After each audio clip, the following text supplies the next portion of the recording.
sistema muscular. Vamos a hablar un poco de histología, vamos a hablar de anatomía, vamos a hablar de fisiología, ya que pues en la guía está todo este tema y por lo cual le vamos a hablar no simplemente de anatomía, ¿no? Sino también de lo que está ya en nuestra guía establecida, como ser lo que ya hemos mencionado, histología, anatomía y fisiología, ¿sí? Entonces, por favor, entonces, ¿qué es lo que vamos a ver en esta clase? ¿Sí? Vamos a ver lo siguiente. Bien, vamos a empezar hablando primeramente de lo que es el músculo esquelético, lo que es un tendón, lo que son estas capas histológicas, como ser epimicio, perimicio, ¿sí? El endomicio, y vean claramente algo muy importante, ¿sí? Entonces vamos a ver esto, miren muy importante, ¿no? El sarcómero. El sarcómero, vamos a hablar del sarcómero, ya que el sarcómero es la unidad funcional del sistema muscular, ¿sí? Aquí se produce lo que es la contracción muscular. Vamos a hablar qué proteínas intervienen a este nivel, ¿sí? Y cómo es que se da la contracción muscular. ¿Quiénes actúan ahí? ¿Sí? Desde los centros superiores cerebrales hasta llegar al músculo, ¿no? Entonces ya vamos a hablar también un poquito de eh, lo que es el sistema nervioso, ¿sí? Entonces, vean ustedes esta disposición.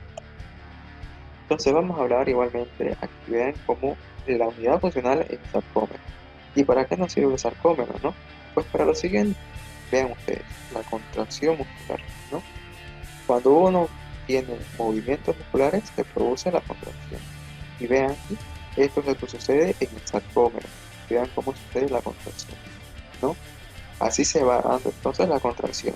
Pero no es que este sarcómero exista simplemente en todo este músculo, sino que aquí vamos a ver un sarcómero, vamos a ver otro sarcómero aquí, vamos a ver otro sarcómero y así sucesivamente, ¿no? Y vean ustedes que aquí hay línea Z y línea Z. Entre línea Z y línea Z existe un sarcómero. Luego aquí viene otra línea Z y existe otro sarcómero, ¿no? Entonces los sarcómeros se encuentran entre los discos Z. Línea Z o disco Z es lo mismo, ¿sí? Entonces vean que encontramos en el sarcómero. Entonces, vean aquí, la línea Z, vamos a encontrar el sarcómero, decía, y vamos a encontrar proteínas en lo que es el sistema muscular, ¿no? Vamos a ver los filamentos delgados y los filamentos gruesos, ¿sí? Vamos a estudiar igualmente la banda I, la banda A y la zona H o zona M, ¿sí? Entonces, ya habiendo dado esta parte introductoria, vamos a ingresar a lo que es también lo siguiente. Para esta clase he preparado este mapa mental, ¿sí? Y vamos a empezar a hablar entonces primeramente de la función del músculo, ¿sí? Vamos a hablar que una de las funciones de los músculos, como sabemos ya, pues es la de generar movimientos, ¿no? Obviamente, los músculos generan movimientos voluntarios y involuntarios, ¿no? Músculos generan entonces los movimientos. Además que nos dan protección a órganos, ¿sí? Por ejemplo, el caso de la cavidad abdominal es donde se presenta mucho lo que es la protección a través de los músculos, ¿no? ¿Y cómo sucede esto? Ya que en la cavidad abdominal podemos ver que aquí a este nivel no existe hueso, ¿no? No existe ningún hueso. Entonces la protección está siendo dada por los músculos abdominales en este caso, ¿sí? Por lo tanto, podemos ver que los músculos también participan en la protección de órganos internos, ¿sí? ¿Qué más? ¿Qué otra función tiene? Generar energía, generar energía a partir de ATP, ¿no? Existe el ATP, pues que está almacenado, que se almacena desde la glucosa en nuestro hígado y en nuestro músculo, ¿sí? Entonces, necesitamos nosotros de ATP, de energía, la energía mecánica, ¿no? La energía para producir la contracción muscular. Muy bien. Y además que nos ayuda a mantener pues la postura, ¿sí? La postura también, vean ustedes cómo participa lo que es el músculo. Entonces veamos de qué está compuesto los músculos, ¿sí? Vamos a ver aquí. y vamos a empezar a hablar de los tendones. Los músculos están compuestos por tendones y aponeurosis, ¿no? ¿Y cuál es la diferencia entre tendón y aponeurosis? Vean que el tendón es de color blanco, ¿no? Y el tendón está formado, histológicamente está formado por colágeno, ¿sí? Y está formado por colágeno. La aponeurosis, en su parte, esta aponeurosis es como un tendón, pero es plano y también está formado por colágeno, ¿sí? Entonces, aquí vemos que ambos están formados por colágeno. ¿Cuál es la diferencia? Que la aponeurosis envuelve a músculos y por lo tanto forman paquetes musculares, ¿sí? Entonces, vean ustedes esa diferencia. El tendón, ¿qué hace un tendón? El tendón simplemente, ustedes se acuerdan el tendón rotuliano, ¿no? Cuando hablábamos de osteología, ¿se acuerdan? El tendón rotuliano que se insertaba, en realidad era a continuación de los músculos cuádriceps femorales, ¿no? Estos músculos de aquí. Entonces venía el tendón rotuliano y se insertaba en la tuberosidad tibial, ¿no? Pasaba por la cara externa de la rótula y se insertaba en la tuberosidad tibial, ¿no? Y ese era un tendón. Por lo tanto, los tendones, ¿qué es lo que hacen? Los tendones nos dan inserción al músculo hacia el hueso, ¿sí? Entonces, dan unión músculo con hueso, ¿sí? Esto es lo que hace un tendón. Y una vez van a envolver paquetes musculares. Y tendón y aponeurosis tienen contenido de colágeno. Ustedes se acuerdan cuando hablábamos, yo les pasé creo un PDF de tejido conjuntivo. Ahí vemos que, por ejemplo, el tendón también tiene, si bien es un tejido conjuntivo fibroso, también tiene parte de lo que es un cartílago hialino y un cartílago elástico. Es como si fuera la función de esos otros dos tipos de cartílagos, ¿no? Entonces ahí vemos que los tendones, como tiene esto de cartílago hialino, tiene cartílago elástico y es un tejido cartilaginoso fibroso, por lo tanto nos va a dar algo característico de los tendones. Flexibilidad, ¿sí? La flexibilidad y la resistencia. Eso es algo característico de los tendones también, ¿sí? Nos dan flexibilidad y resistencia. Muy bien. Y las aponeurosis igualmente tienen colágeno. Ahora aquí existe una diferencia entre tendón, aponeurosis y fascia, ¿sí? Ustedes se acuerdan cuando estudiábamos aparato urinario y veíamos la fascia renal. Ustedes recuerdan que la fascia renal era un medio de fijación del aparato renal, ¿no? Y que la fascia renal venía, decíamos, con dos hojas, una hoja anterior y una hoja posterior, ¿no? La hoja anterior que pasaba y discurría por la cara anterior del riñón, esta se llamaba hoja de Gerota, ¿no? Y en la que discurría por la cara posterior del riñón se la denominaba la hoja posterior o de Sackerman, ¿no? Entonces esa es una fascia. Por lo tanto, la fascia está recubriendo algún órgano o también los vasos, ¿sí? ¿Y cuál es la diferencia? Porque tendón, aponeurosis y fascia, la fascia también tiene colágeno. Entonces, tendón es la inserción de músculo con hueso. Las aponeurosis envuelven a los músculos y forman paquetes musculares. Y las fascias son aquella fascia que está envolviendo o está cubriendo un órgano con unos vasos. Ahora, si todos estos tienen colágeno, veamos cómo se dispone de la siguiente manera. En un segundo vamos a abrir nuestra pizarra.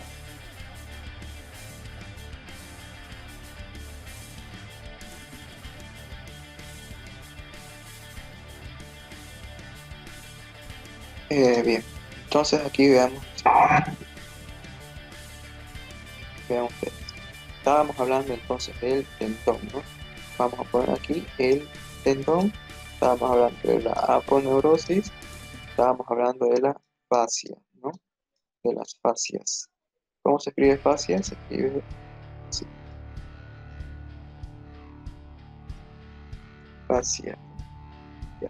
Entonces, decíamos que tiene colágeno, ¿sí? Ambos, o los tres tienen colágeno. Entonces vean ustedes, el colágeno en el tendón es paralelo. Vean ustedes qué queremos decir con paralelo. Tiene la siguiente disposición, es paralelo.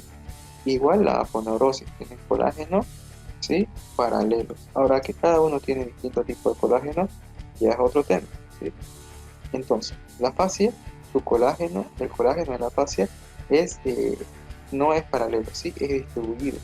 Vean ustedes, es distribuido. No es paralelo, ¿sí? Entonces viene el colágeno de la siguiente manera en la fascia. Muy bien. Ahora, ¿para qué nos sirve en la fascia el colágeno? Pues para lo siguiente, ¿sí? Hace que esto, como los órganos, por ejemplo, algunas veces van a estar también en movimiento, ¿no? Entonces, ¿qué sucede? Este colágeno da resistencia, resistencia multidireccional, ¿no? Da resistencia multidireccional, es decir, a pesar de que el órgano se pueda estar moviendo de aquí para allá, pues el colágeno va a estar dando resistencia multidireccional. Pero acá en los tendones, pues vamos a ver que es paralelo, ¿no? Es paralelo en el tendón y en la aponeurosis del colágeno. Ahora, si sucede, por ejemplo, una rotura de un tendón, ¿no? Muchas veces el tendón de Aquiles es más propenso a sufrir una rotura de tendón.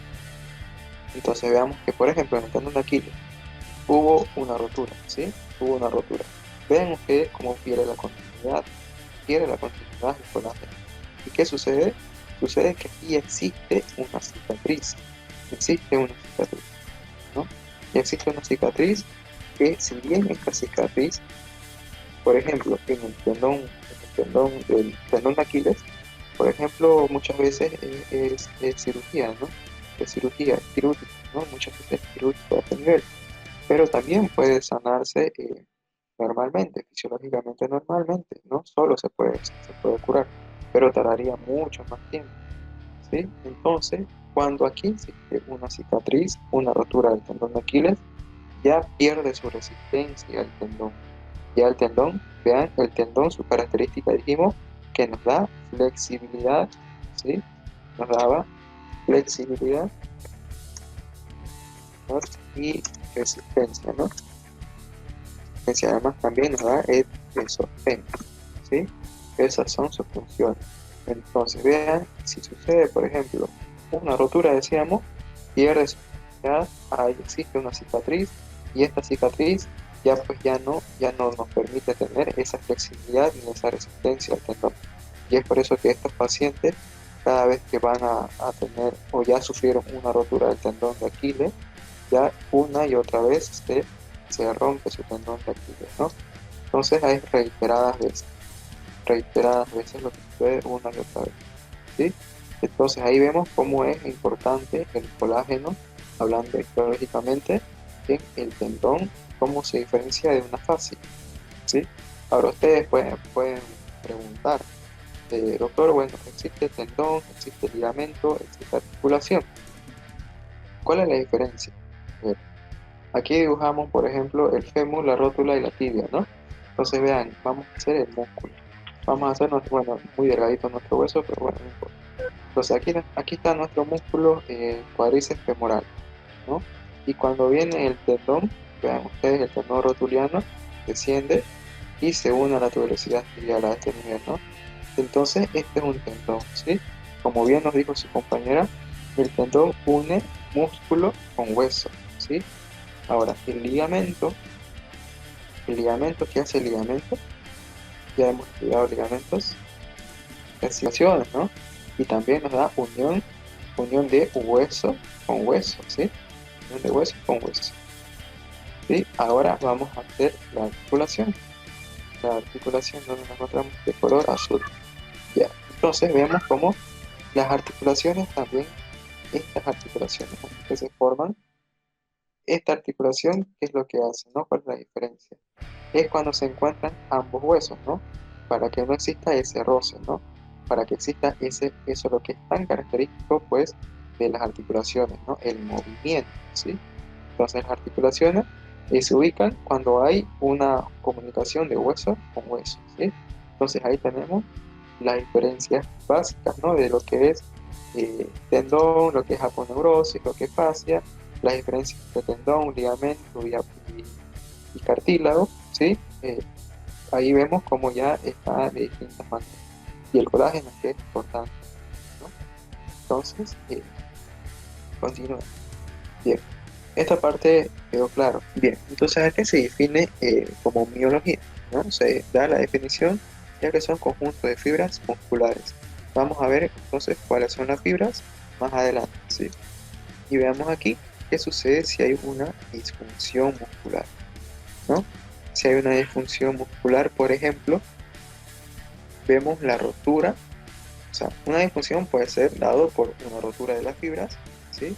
Una rotura por una tensión, una sobrecarga muscular, por una atrofia muscular, ¿sí? A ver, y también por fatiga y temperatura. Pero la atrofia, ¿qué es la atrofia? La atrofia sucede cuando el músculo pierde su actividad. Y cuando pierde su actividad, el músculo, vean cómo pierde su volumen, su tamaño, ¿sí? El músculo decrece, ¿sí? Entonces ya no es movible, ya no tiene esa movilidad. A eso se refiere con atrofia. Pero la atrofia, si bien puede ser dado porque, por ejemplo, en los pacientes postrados en cama ya no tienen ningún tipo de actividad, vean ustedes su músculo se les atrofia, ¿no? Es decir, ven esas personas que están en cama y ustedes van a ver que son flacos, ¿no? Son flacos, ya no tienen prácticamente músculo, ¿no? Es porque sucede que ellos al perder su actividad física, el músculo, el músculo se está atrofiando, ¿sí? Se está atrofiando y al atrofiarse pues pierde su fuerza y su tamaño, ¿no? Y puede ser también que exista algún daño, por ejemplo, a nivel del sistema nervioso, ¿sí? Cuando existe un daño al sistema nervioso, por ejemplo, un nervio se ha dañado y no llega la inervación al músculo, ¿no? En este caso, los nervios que son las motoneuronas alfa, que es lo que vamos a estudiar más adelante, se daña y no llega inervación al músculo, ¿sí? Entonces el músculo pierde su movimiento y también puede llegar a atrofiarse el músculo, ¿sí? ¿Y cómo se repara esta situación de un daño de un nervio? Pues puede repararse normalmente, el organismo lo puede reparar solo, pero también otras veces se necesita de cirugía, ¿sí? Entonces, ustedes cuando vean, ¿no? En esta semana que ya pasó, han visto pues esas personas que han ido al espacio, ¿sí? Esto, el estadounidense y el ruso, ¿no? Cuando fueron al espacio, sucede que esas personas en el espacio están en gravedad cero, ¿sí? Y cuando están en gravedad cero, pues estas personas no tienen mucha actividad muscular, aunque allá en su estación espacial cuentan con gimnasio, con gimnasio justamente para esto, ¿no? Cuentan con gimnasio también. Pero ellos se dedican más a su deber, ¿no? A su trabajo. Entonces, cuando estas personas del espacio llegan, los astronautas llegan a la Tierra nuevamente, muchas veces ver cómo ingresan en sillas de ruedas, ¿no? Los bajan de la nave en sillas de ruedas. Y esto es obviamente pues es porque el músculo ya no ha trabajado mucho, entonces el músculo está agotado, puede ser que esté atrofiado, y ya estos astronautas ingresan a observación una vez llegaron a la Tierra, ¿no? Entonces vean ustedes cómo es importante mantener el músculo en movimiento, el músculo activo, ¿sí? Entonces ahí radica la importancia de esto, ¿no? Ahora, ¿cómo sufre, por ejemplo, el músculo en la temperatura, frente a la temperatura? Ahora que estamos en temporada de invierno, pues la temperatura puede afectar al músculo, bloqueamiento de los canales de sodio y de calcio, ¿sí? Entonces hace que el músculo no tenga su buen funcionamiento, ¿sí? Y por ejemplo, el calor al músculo lo puede desgastar, ya que el músculo pues necesita de ATP, y si no existe el ATP no va a existir contracción muscular, ¿no? Que es lo que vamos a ir viendo más adelante. El ATP, ¿desde dónde llega el ATP? ¿Qué es el ATP? ¿No? Eso deben estar preguntando. El ATP, pues, es un largo proceso que sufre para que se produzca el ATP. Primeramente, el ATP no es ATP. Desde que nosotros ingerimos un alimento, ¿sí? Ingerimos, por ejemplo, cualquier alimento, lo ingerimos, ingresa a nuestro organismo y sufre un proceso largo para que se convierta en ATP, ¿no? por ejemplo, eh, cuando ingerimos azúcar, ¿no? Ingerimos azúcar, este azúcar pues se va a depositar a nivel cuando, a ver, nosotros ingerimos azúcar, llega al organismo, ¿no? Y si nosotros ingerimos demasiada azúcar, el organismo, existe lo que se llama la insulina. Ustedes cuando estudiaron aparato digestivo, estudiaron el páncreas, vieron que una de las funciones del páncreas era una función exócrina, ¿no? La exócrina y existía la endócrina. Y la exócrina era secreción de insulina y glucagón, ¿no ves? Entonces, la insulina es como el medio de transporte del azúcar que va a ir depositando en el organismo este azúcar requerida y necesaria, ¿no? Para la célula, para producir ATP, ¿sí? Ahora, si existe un exceso de azúcar, ¿qué hace la insulina? Pues la deposita, por ejemplo, en los almacenes del hígado y del músculo, ¿sí? Ahora, si existe una sobrecarga de más insulina todavía, ¿dónde más se deposita el azúcar, ¿no? La glucosa se deposita también en el tejido adiposo, y el tejido adiposo es la grasita que tenemos, ¿no? Por eso es que cuando nosotros ingerimos demasiado azúcar, podemos engordar, porque ya nos está, ya esa reserva se está almacenando primeramente en el hígado, en el músculo, y si existe más depósito de azúcar, se va a almacenar en el tejido graso, ¿no? En el tejido adiposo, en las células hepatocitas, perdón, en las células adiposas, ¿no? Entonces ahí ya vamos a engordar nosotros, ¿sí? Entonces vean ustedes la importancia del ATP también para producir energía, y que esta energía en la célula, en la mitocondria, se pueda producir ATP, ¿sí? Ya esto es un proceso más largo que lo vamos a ir estudiando a lo largo de la carrera. Cuando vean el ciclo de Krebs, ahí lo van a ver. El ATP, a ver, cuando ingresa el azúcar, va a la célula. La célula hace toda la transformación junto con oxígeno, ¿sí? Junto con oxígeno y la glucosa llega a la célula, a la mitocondria. Y en la mitocondria produce el ATP. Entonces produce la energía, ¿sí? Produce la energía. Por lo tanto, el ATP es la energía, ¿sí? Pero la energía, ¿desde dónde viene? Desde que nosotros vamos alimentándonos. Es como la mitocondria es el centro de producción de energía a nivel celular, ¿sí? Es como, la mitocondria es como el enchufe de su cuarto que va a estar dando energía a su cuarto, ¿no? Va a prender la radio, la luz, la tele, entonces va a dar la energía. Pero ¿quién tiene que venir? Ustedes van a hacer, por ejemplo, ustedes van a hacer el oxígeno y van a hacer la glucosa. Ya, ustedes imagínense, yo soy oxígeno, yo soy glucosa, voy enchufo mi tele, ¿sí? El enchufe es la mitocondria y prendo mi tele, ¿no? Entonces ahí usted está produciendo esa energía, ¿no? Está viniendo, está yendo, y ahí va a sufrir lo que se llama el ciclo de Krebs. El ciclo de Krebs ya es algo largo, que lo van a ver, me imagino, más adelante, y ahí se transforma en energía, se transforma en energía para el organismo, ¿sí? Se transforma en energía para el organismo. Es un proceso largo lo que es el ciclo de Krebs, pero eso ya lo vamos a ir estudiando más adelante, ¿sí? Ya lo vamos a ir viendo mucho más adelante eso. Entonces, ahí vean ustedes la importancia del ATP a nivel muscular, que igualmente vamos a ir hablando más adelante de lo que es el ATP, ¿sí? Cómo es que produce la contracción muscular. Muy bien, entonces, veamos la clasificación del músculo, ¿no? El músculo puede clasificarse según su ubicación, función, según las fibras, que es muy importante, según la forma y según la posición. Entonces, la ubicación pues pueden ser superficiales o pueden ser profundos, ¿no? Pueden ser superficiales, por ejemplo, en la cara, ¿no? Los músculos que se encuentran debajo de la piel, ¿sí? Y los profundos son los que conocemos más que todo, los músculos esqueléticos, ¿no? Los que a través de un tendón se van insertando hacia el hueso, ¿sí? La función, pues tenemos varias funciones, ¿no? Por ejemplo, la flexión, extensión, elevación. Esto ya lo hemos visto también igualmente desde artrología, ¿sí? Entonces no hay ningún tipo de misterio, ¿no? La flexión, extensión, elevación, aducción y abducción. Las fibras musculares. Las fibras musculares. Vean ustedes, tenemos distintos tipos de fibra muscular. Tenemos el músculo liso, el músculo estriado y el músculo cardíaco. Eso es un músculo involuntario, ¿sí? Es un músculo involuntario. Tomen nota de eso, es un músculo involuntario. ¿Dónde se encuentra? En el aparato digestivo, ¿sí? El músculo estriado, este músculo estriado, este ya es un músculo voluntario, ¿sí? Es un músculo voluntario.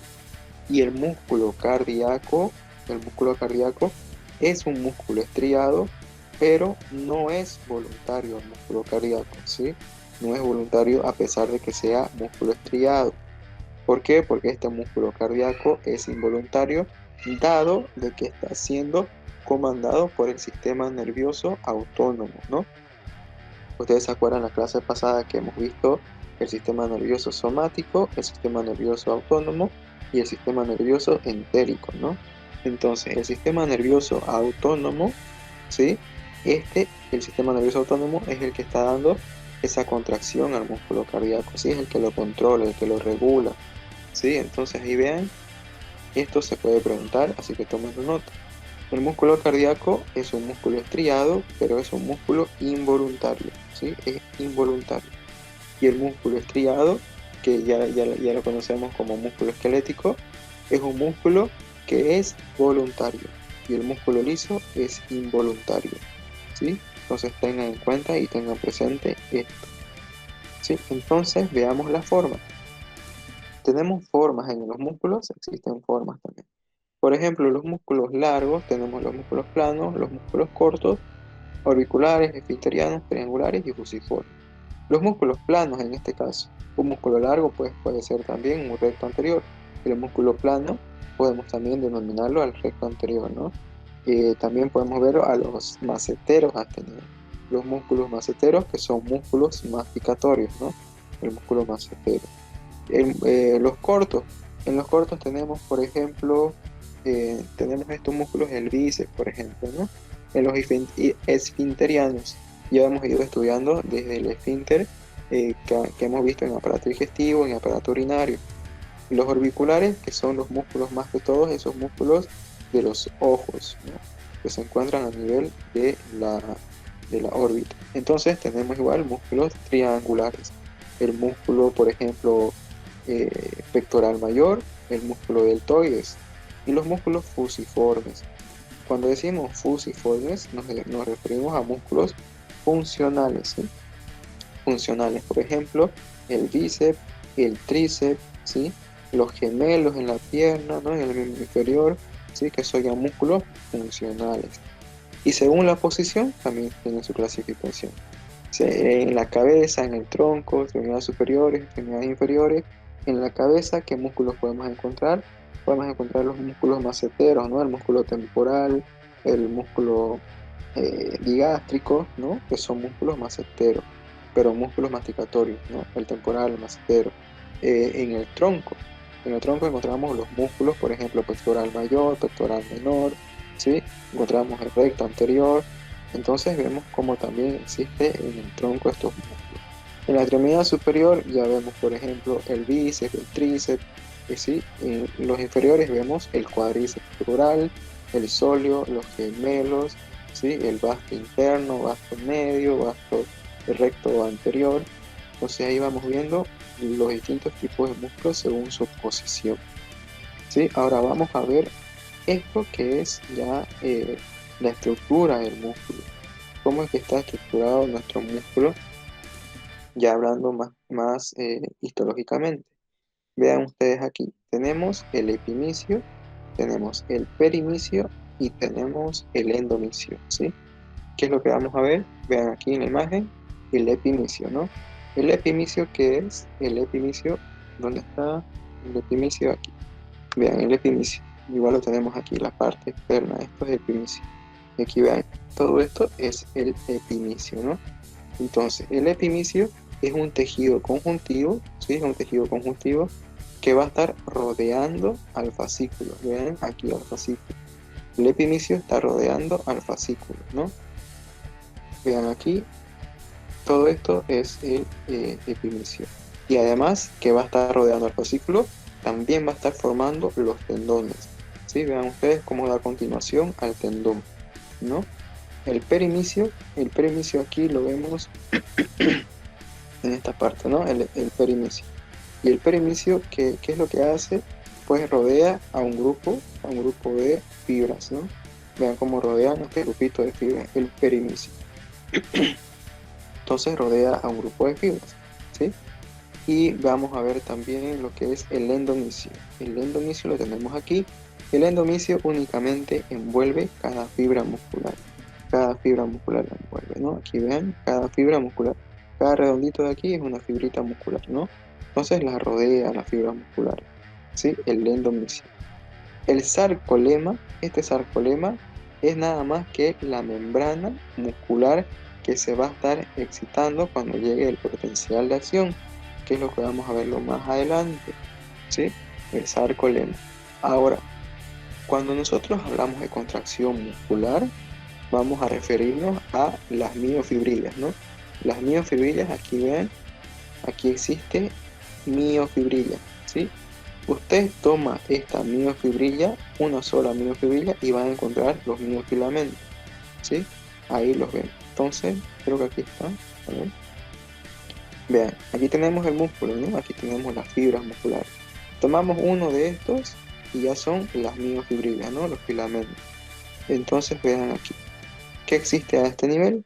Va a existir que vamos a encontrar las proteínas, ¿sí? La proteína miosina y la proteína actina, ¿sí? Y esto es lo que vamos a empezar a hablar, porque estas proteínas participan en la contracción muscular, ¿sí? Son proteínas contráctiles. Muy bien, entonces, ¿dónde encontramos esto? Nuevamente, aquí, ¿no? Vean ustedes la exposición. Primero viene el músculo esquelético, ¿no? Que a través del epimicio forma el tendón y rodea el fascículo, ¿sí? Y aquí veamos cómo el fascículo, tomamos una parte del fascículo y vemos la fibra muscular. Vean, el fascículo, tomamos una pequeña parte y esta es la fibra muscular, ¿sí? Y si tomamos uno de estos aquí, ya es la miofibrilla. ¿Sí? Vean ustedes, si tomamos uno de estos es miofibrilla. Y en la miofibrilla, en esta miofibrilla existe miofilamento, que son proteínas, ¿no? Entonces aquí ya existe el sarcómero, ¿sí? El sarcómero. Tomemos esta imagen como referencia, ¿sí? Tomemos esta imagen como referencia. Vean cómo el epimicio es todo esto. Todo esto de aquí se encuentra dentro de este músculo, vean. Todo esto está dentro del músculo, ¿sí? Entonces, si tomamos el epimicio, es la capa más externa, es esta capita externa, ¿sí? Todo esto es el epimicio. Entonces, vean cómo el epimicio va a ser como la capa más externa de todo y va a estar dando o va a estar formando al tendón, ¿sí? Vean cómo va a formar el tendón, que dijimos que el tendón une el músculo con el hueso, ¿no? Entonces, el epimicio, a rodear a todo esto, vean cómo va a existir el músculo, ¿sí? Tomamos una parte de esta, de aquí, y vamos a ver ya el fascículo, ¿no? El fascículo. Ahora, si tomamos una parte del fascículo, vamos a ver, miren, todo esto es el fascículo. A ver, este es el músculo. En realidad todo esto es músculo, pero esta parte de aquí es el músculo, ¿sí? El epimicio. Tomamos este redondito de aquí, y es un fascículo. Todo esto sería un fascículo, ¿sí? Todo esto. Ahora, tomamos el redondito de un fascículo, solo un redondito de un fascículo, y ya vemos la fibra muscular. Ahora, si queremos ir más adentro, tomamos uno solo de estos, de estas fibras, uno solo, y ya encontramos la miofibrilla. Vean ustedes la miofibrilla, ¿sí? Y en la miofibrilla existen los miofilamentos, que ya son estos delgaditos, que son proteínas, ¿sí? Que son filamentos gruesos y delgados, ¿sí? ¿Qué es lo que vamos a ir a estudiar ahora? Ya que aquí se realiza la contracción muscular. Muy bien, entonces no se olviden. Esto de acá es lo que se ve en el músculo. Ustedes, por ejemplo, hacen un corte del músculo, ¿sí? Un corte ya sea transversal, por ejemplo, o, ¿cómo se llama? O coronal, ¿sí? Ustedes van a poder encontrar esto. Esto es lo que se encuentra en el músculo. Entonces, no es simplemente que es músculo y ya, ¿no? Sino que también existe el fascículo, ¿sí? Existe el fascículo, existe la fibra, y si tomamos uno de estos acá, existe la miofibrila. La miofibrila, y aquí en la miofibrila vamos a ver miofilamentos, ¿sí? Que son ya proteínas. ¿Y qué proteínas son? La miosina y la actina, ¿sí? No se olviden entonces de eso. Si tenemos el músculo, que es toda esta parte externa, ¿sí? El músculo, cuando hacemos un corte al músculo, encontramos este redondo grande, este otro redondo grande, este otro redondo grande, y así todo esto es un fascículo, ¿sí? Todo esto es un fascículo. Ahora, si tomamos uno de los redonditos más chiquitos que hay aquí, se llama fibra muscular. Vean aquí, esta es una fibra, esta es otra fibra, esta es otra fibra y así, ¿no? Ahora, si tomamos uno de esos redonditos más internos, vean aquí, hay otros redonditos en la fibra, existen otros más pequeñitos que se llaman miofibrillas, ¿vean? Miofibrilla, miofibrilla, miofibrilla, miofibrilla, miofibrilla. Ahora, si en la miofibrilla hacemos un estudio más microscópico, vamos a encontrar miofilamentos, ¿vean? Miofilamentos. Y estos filamentos ya son proteínas que existen en el músculo que nos ayuda a la contracción muscular, ¿sí? Que se llama sarcómero, ¿sí? Es la unidad funcional del músculo. Ahora veamos esto. Veamos aquí para que se entienda bien. Vean. Entonces ya estudiamos lo que es la histología, ¿no? Entonces vamos a adentrarnos en lo que es la contracción muscular, ¿sí? Entonces vean, aquí están los miofilamentos, ¿no? O también llamados filamentos. Esto ya es el miofilamento, ¿sí? Es lo más pequeñito, estamos viendo lo más pequeñito de nuestro dibujito de acá, ¿no? Esta partecita de la miofibrilla, los miofilamentos. Ya estamos estudiando esta parte de acá, ¿no? Entonces vean aquí tenemos esto. Entonces, los miofilamentos son estos filamentos que son miofilamentos delgados, y los filamentos gruesos. Los miofilamentos delgados son proteínas, ¿vean? Son proteínas, son las actinas, ¿sí? Los miofilamentos gruesos son proteínas de miosina, ¿sí? Son proteínas de miosina. Y también existe la proteína de la titina. La titina es la que va a dar unión a la miosina y a la actina, ¿sí? Entonces vean, ya estamos estudiando los miofilamentos. ¿Desde dónde vino? Desde la miofibrilla, ¿no? La miofibrilla vino desde los fascículos, y los fascículos vinieron desde el músculo, ¿sí? Fuimos yendo retrospectivamente, ¿no? Entonces vean ustedes aquí, filamento delgado, filamento grueso, ¿sí? Los filamentos, o también son llamados miofilamentos, ¿no? Entonces, delgados, actina, son proteínas de actina. Filamentos gruesos son miosina y la titina, ¿sí?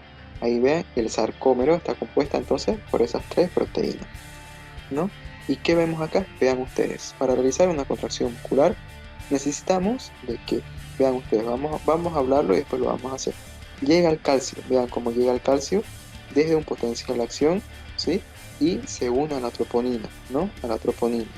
Esta troponina cambia y le dice a la tropomiosina, tenemos que rotar, tenemos que desplazarnos para que la actina quede expuesta y la cabecita de miosina se pueda unir. Ahora, ¿cómo sucede? La cabeza de miosina va a llegar un ATP a este nivel, tiene que llegar, van a ver, llega el ATP, ¿no? Llega el ATP, se une a la cabeza de miosina, la separa de la cabeza de actina, este ATP se hidroliza, ¿sí? Se destruye y se convierte en un ADP y en un fosfato inorgánico. Ahora, esto, lo que sucede en la hidrólisis, hace que nuevamente, vean cómo nuestra cabecita de miosina se va a unir se va a unir al sitio de la actina. Vean, ya se unió otra vez, ¿no? Se unió. Entonces se va el fosfato inorgánico, y cuando queda el ADP en la cabeza de miosina, hace que esto se refuerce, esta unión se refuerce. Y ahora sí se va al ADP. Se va, y la cabecita de miosina hace lo que se llama la fase de tracción. La fase de tracción, es decir, desplaza la actina hacia la línea media, ¿no? Hacia aquí, vean, a esta línea media que hemos visto, ¿no? aquí la desplaza a esta línea que es la zona H, ¿sí? Entonces la desplaza ahí, vean ahí. ¿Y qué sucede después? Después tiene que venir otra vez el ATP para que separe esa unión, ¿no? Vean aquí, tiene que venir de nuevo el ATP, lo que está aquí en esta imagen. Bien, llega otra vez otro ATP y separa esa cabecita de miosina. Se vuelve a destruir y se vuelve a producir el mismo proceso, y esto sucede siempre que la cabecita de actina esté expuesta, ¿no? Siempre que esté expuesta sucede una y otra vez en todo el músculo, ¿sí? Entonces, para que eso suceda, vamos a hacerlo en nuestra pizarra. Vamos a utilizar nuestra pizarra. Bien, entonces, ¿qué teníamos? Nosotros decíamos, aquí vamos a hacer nuestro dibujito, ¿no?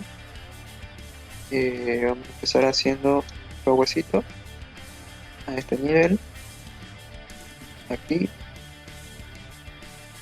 Bien, entonces teníamos el tendón, ¿no? El tendón que viene desde el epinicio, ¿no? Tenemos aquí el músculo esquelético, ¿sí? Entonces aquí veíamos lo siguiente, ¿no? De aquí sale, por ejemplo, aquí hay fascículo, aquí hay otro fascículo, aquí hay otro fascículo, aquí hay otro. Entonces tomamos uno de esos fascículos y se hace el fascículo, ¿no? A este nivel, ¿sí? El fascículo. Entonces en los fascículos existían las miofibrilas, ¿no? Aquí a este nivel, y veamos, ¿sí? Entonces tomamos uno y sucede lo siguiente, ¿no? Ahora, en las miofibrillas existen los miofilamentos, ¿no? Las miofibrillas se hacen bien. Ahora, aquí tomamos uno de esos miofilamentos y ¿qué tenemos? Tenemos el sarcómero en realidad, ¿no? Lo que son las proteínas. Entonces vamos a dibujar aquí. Bien, entonces acá dibujamos nuestro sarcómero. Vamos a poner aquí sarcómero. Sarcómero. ¿Qué es lo que vamos a hacer ahora? Entonces, aquí vamos a hacer sarcómero. Tenemos nuestro disco Z, ¿sí? Nuestro disco Z o nuestra línea Z, ¿sí? Aquí. Bien, entonces teníamos nuestros filamentos gruesos, ¿no? Filamento grueso, filamento grueso, filamento grueso. Teníamos igualmente nuestro filamento delgado, filamento delgado, filamento delgado, filamento delgado, otro filamento delgado, otro filamento delgado y otro filamento delgado, ¿sí? Entonces, ¿qué veíamos aquí? Vamos a ver que vamos a encontrar la cabecita de miocina, ¿no? Vamos a hacer esto.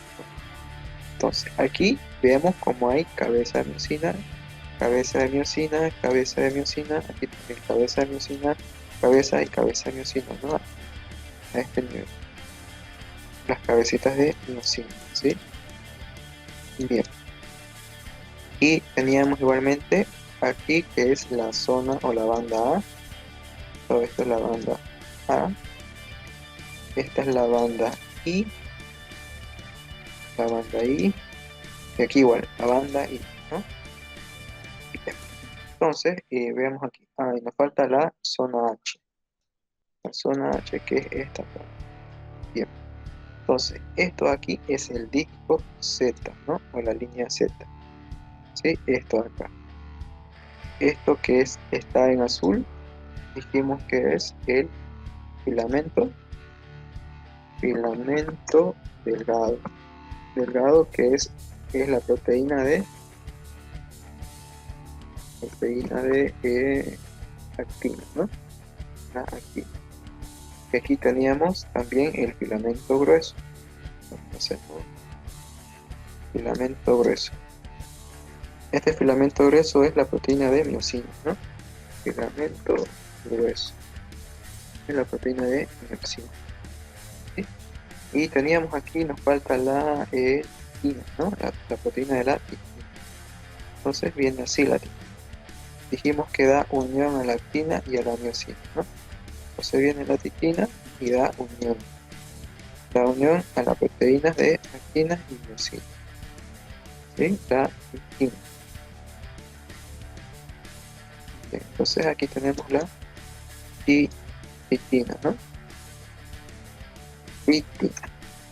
Bien, entonces vean ahí, encontramos 3 proteínas en el sarcómero, ¿no? En esto de aquí hemos visto que este es el tendón, ¿sí? El tendón, este es el músculo esquelético, ¿sí? Esto aquí es el fascículo, esta partecita, fascículo. Aquí veíamos que era la fibra, esta era la fibra. Aquí veíamos la miofibrila, ¿no? Miofibrila, ¿sí? Así. Entonces, desde el tendón, el músculo esquelético, el fascículo, la fibra y la miofibrila, y si tomábamos una de esos miofilamentos, ya encontrábamos todo esto, ¿no? El sarcómero, ¿sí? Entonces, vean aquí, ¿qué sucede? Antes que nos vayamos a ese paso, vamos a denominar esto. La banda A, ¿qué contiene la banda A?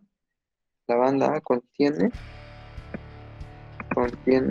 la cabeza de miocina, ¿sí? La cabecita, vean ustedes esta cabecita, ¿no? La zona H, esta zona de aquí, esta zona H, vean que no tiene cabeza de miocina, únicamente contiene al cuerpo de miocina, ¿sí? Vean ustedes, no tiene la cabecita, ¿no? ¿Y por qué? Pues porque cuando se va a desplazar hacia la línea media, aquí no hay cabeza, ¿no? Como hemos visto aquí, esta parte está aquí, ¿no? Vean ustedes, por ejemplo, aquí no hay cabecita, solamente hay cuerpo. ¿Por qué? Porque hacia la línea media se va a estar desplazando cuando se realiza la contracción muscular, ¿sí?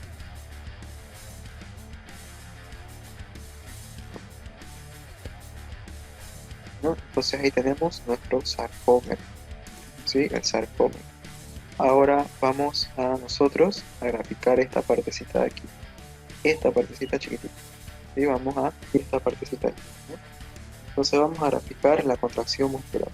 A ver, entonces vean, tenemos nuestra cabeza de miocina, ¿no? La cabecita de miocina.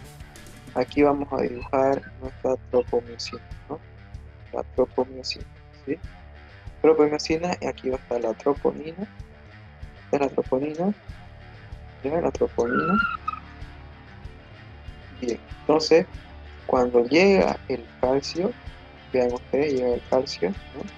Todo el calcio llega desde un potencial de acción, desde lo que es el retículo sarcoplasmático, es lo que vamos a estudiar más adelante. Entonces llega el calcio y se une el calcio. ¿Sí? Calcio, calcio, ¿ya? Entonces se une, se une a la troponina, ¿no? Se une. Y cuando se une a la troponina, ¿qué sucede después? Digamos en el paso 1, ¿sí? En el paso 2, ¿qué va a suceder? Va a suceder lo siguiente. La cabecita de miocina sigue aquí, ¿no? Entonces, esto se desplaza, dijimos, ¿no? Aquí vamos a poner, esto es la tropomiocina, vamos a escribir tropomiocina. Aquí vamos a poner tropomiocina. Y aquí vamos a poner, esto de aquí es nuestra troponina, ¿sí? Troponina. Este es calcio, ¿no? Entonces, ¿qué pasa? La tropomiocina, cuando llega el calcio, esto se desplaza, ¿no? ¿Por qué? Porque aquí existe la actina. Vean, la actina no está activa, está oculto, ¿no? No está activa todavía, ¿sí? Está así. Entonces, cuando viene el calcio, hace que esto se desplace la tropomiocina y cambia de forma, ¿no? Entonces aquí vamos a ver nuevamente la troponina y troponina. Entonces, esta es la cabecita de miocina, ¿sí? Esto desplazó desplazó, y vean ustedes cómo la actina ya está activa, ya está listo para unirse a la cabecita de miocina, ¿sí? Ya está listo para unirse, ¿no? Entonces, vean después qué sucede. Vamos a poner aquí paso 3. Paso 3. Sucede lo siguiente, ¿no? Vamos a ver la llegada del ATP, ¿sí? Vean aquí, esto ya está activo para unirse a la miocina. Cuando viene el ATP, va a estar llegando el ATP, ¿sí? El ATP, llega el ATP, se une a la cabecita de miocina, ¿no? Se une, pero esta cabecita todavía no se puede unir a la actina, ¿sí? Todavía no están unidos. La actina ya está aquí lista para unirse, pero todavía no está unida, ¿no? Entonces, ¿qué sucede? Entonces, lo siguiente. Vean. Entonces, vean, número 4. Número 4 vamos a hacer la cabecita, ¿no? Este ATP, este ATP que estaba aquí, se destruye, ¿no? Por un proceso que se llama hidrólisis, ¿sí? La hidrólisis. Y hidrólisis. Esto es, pues, es destrucción por agua, ¿ya? Bien, se destruye, ¿no?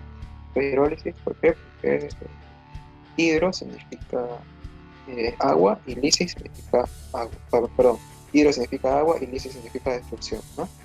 Entonces el ATP, este ATP que ya está en la cabeza de miocina, el ATP se destruye, ya se destruye. Entonces vean aquí, vean así, sigue todavía no está unido a la cabeza de miocina, ¿no? Ahorita les voy a dar un ejemplo más claro para que lo puedan entender después, ¿ya? Pero vean, todavía no está unido, ¿ya? ¿Por qué? Porque primero se tiene que producir la destrucción del ATP. Primero tiene que destruirse el ATP, ¿sí? Entonces, vean aquí, número 5. Vamos a poner bien, entonces número 5. Bien, el número 5 sucede. Se destruye el ATP, ¿sí? Se destruye el ATP. ¿Qué queda? Queda un fosfato inorgánico y queda un ADP, ¿no? Un ADP, ¿sí? Cuando se destruye. Ya se destruye y queda esto. Entonces, ahora sí está listo para unirse, ¿no? Recién. Entonces aquí se destruye y vamos a poner, a ver, ustedes me preguntarán, ¿qué significa ATP? Que ya lo hemos ido hablando, ¿no? El ATP es adenosin trifosfato. ¿Y qué es ADP? ADP es adenosin bifosfato, ¿ya? Entonces cuando se destruye, vean, cuando se destruye, el ATP pierde un fosfato y se convierte en difosfato, ¿ya? Y entonces queda de la siguiente manera, un ADP, el morado, el ADP y un fosfato inorgánico, ¿no? Un fosfato inorgánico. Y aquí sigue la cabecita de actina esperando que se una, ¿no? Esperando que se una.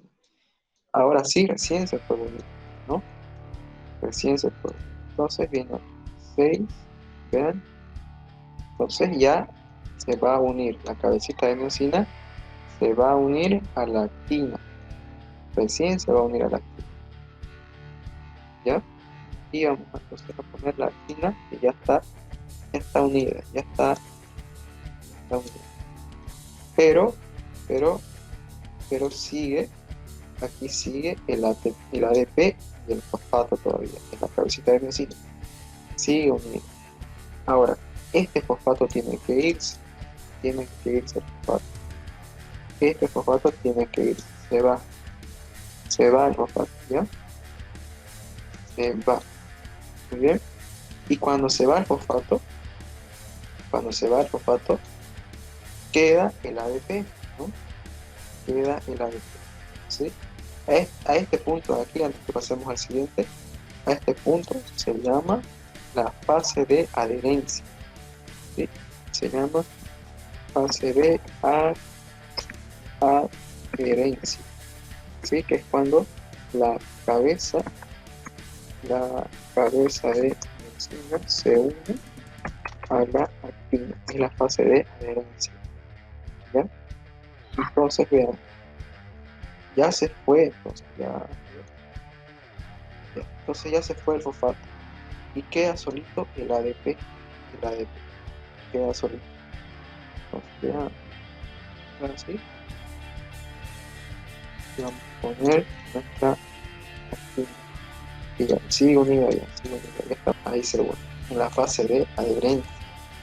¿Ya? Y ahora, cuando se fue, ahora le toca irse al ADP. Aquí era el fosfato que se va, ¿no? El fosfato. Ahora sí se va el ADP. Tiene que irse ahora sí el ADP. El ADP cuando se va, cuando sale de aquí, la refuerza esa unión. La refuerza, ¿ya?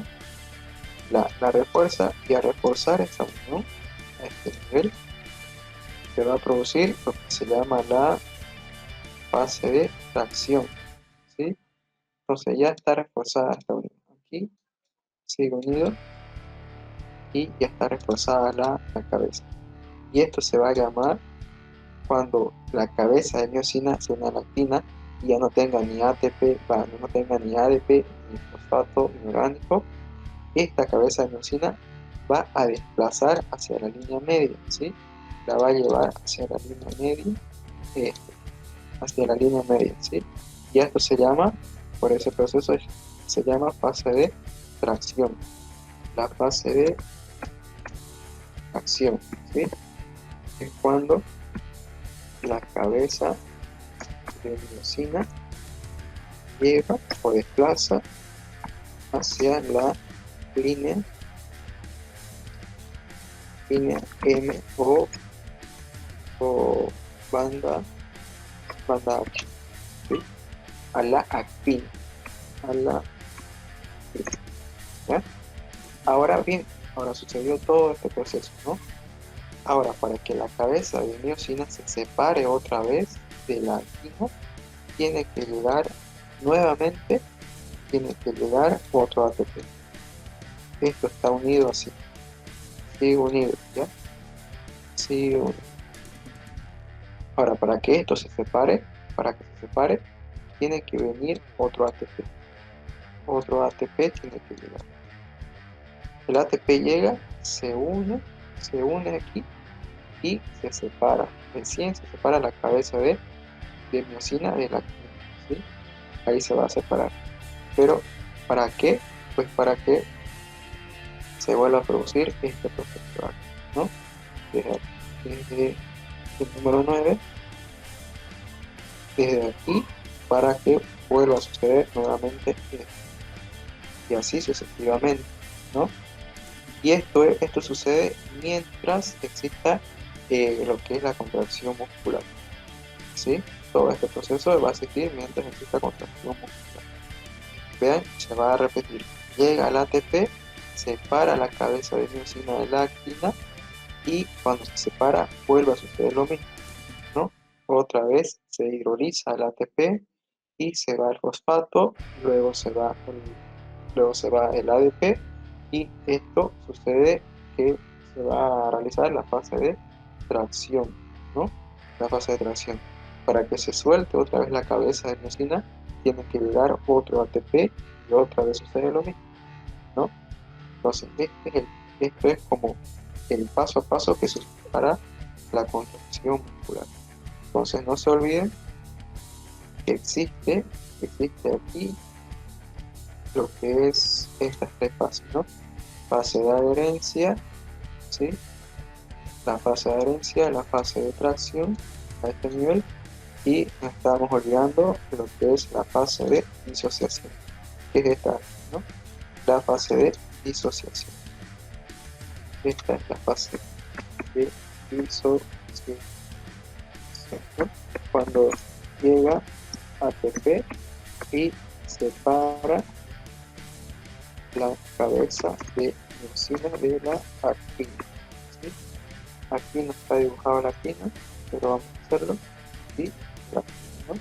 Entonces la separo, ¿sí? Eso se llama fase de disociación, ¿no? Esta fase de expansión. Vean en la diapositiva todo ese paso, ¿no?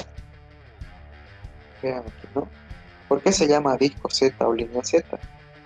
Por lo siguiente, vean cómo tiene una forma de Z, vean cómo tiene una forma de Z, la línea Z o disco Z. Es por eso que se llama línea Z. Aquí hay un sarcómero, después hay otro, después hay otro y después hay otro, ¿no? Aquí esto de verde es la proteína o también llamado filamento grueso, ¿no ves? Que es el de miosina. Y estos delgaditos aquí son filamentos delgados que son proteínas de actina, ¿no? Y vean aquí como la zona H o zona M no tiene cabecita de miosina, pues para lo que ya vamos a ir estudiando, ¿no? ¿Para qué? ¿Por qué? Porque en realidad hacia la línea M, hacia esta zona, se va a estar dirigiendo la contracción muscular, ¿no? Entonces ahí tenemos los tres tipos de proteínas en el músculo, ¿sí? Y aquí sucede la contracción muscular, ¿no? Nuevamente llega el calcio, ¿sí? Aquí llega el calcio, aquí está la troponina, la tropomiosina, el calcio se une con la troponina, ¿no? Esta troponina hace que desplace a la tropomiosina, y vean cómo la actina está bloqueada la actina. Ahora, la tropomiosina se desplaza, vean, y deja activo a la actina, vean cómo la deja activa, ¿no? Y la cabecita de miosina ya sufrió su hidrólisis y se une, ¿sí? Ya se une. Ahora vean cómo la cabecita, este es el paso 9, va a llegar otra vez el ATP y la va a debilitar esa unión.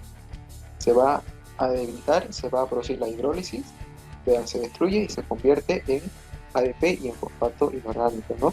Y esto hace que la cabecita se va a separar totalmente de la actina y otra vez se va a ir a unir, después se va a ir a unir nuevamente. Vean, ahí creo que es este paso, ya no. Aquí, vean cómo ya se hidrolizó y se vuelve a unir, ¿no? Se vuelve a unir y se va el fosfato, pues, ¿no? Ahora queda el ADP y esto aquí refuerza sobre la refuerza, ¿no? Se refuerza y se va el ADP, se va después. Ahora sucede la fase de tracción, ¿no? Vean cómo se hace la fase de tracción, ¿sí? Y ahora para que se debilite, vean cómo llega otro ATP, para que se separe, llega otro ATP y se debilita esa unión, se va a debilitar y se va a separar, ¿sí? Y se separó de nuevo, ¿no? Y aquí pues al separarse nuevamente se va a hidrolizar y va a suceder otra vez la contracción, ¿no?